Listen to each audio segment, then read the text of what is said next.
अस्सलाम वालेकुम वरहमतुल्लाहि वबरकातुहू। तस्वीर में नज़र आने वाले शख्स का नाम शोमो है। 25 साल से अमेरिका जाने की कोशिश में मुसलसल वीज़े अप्लाई करता है, यहाँ तक कि वो लोग इसका नाम तक जानने लग जाते हैं। 15 से ज़्यादा मरतबा कनाडा के लिए वीज़े की कोशिश, मगर हर बार उसकी दरख्वास्त रद्द कर दी जाती है। इतनी नाकामी के बाद तो लोग वैसे ही ज़िंदगी से नाउम्मीद हो जाते हैं, लेकिन शाओनिंग ली हिम्मत हारने वालों में से नहीं था।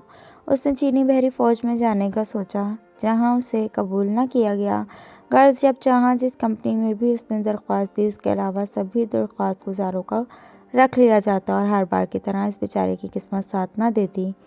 आपने ऑनलाइन शॉपिंग करने वाली वेबसाइट्स ईबी, अलीबाबा, अमेज़न वगैरह का नाम तो सुना होगा।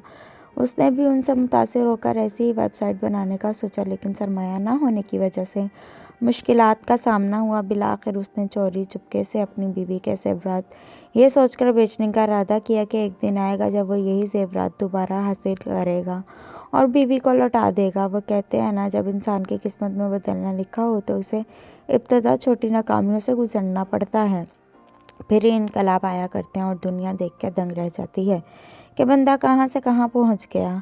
ज़ेवरात बेचकर उसने अपने कारोबार की बुनियाद रखी। दिन रात की मेहनत और मुसलसल जद्दोजहद के बाद वो वेबसाइट भारी नुकसान का शिकार होकर बंद हो गई और शोमो आजकल बीवी के ज़ेवरात चोरी के इल्ज़ाम में जेल काट रहा है। बहुत शुक्रिया। गौर से पढ़ने के लिए कभी हंस भी लिया करें। अल्लाह हाफिज़।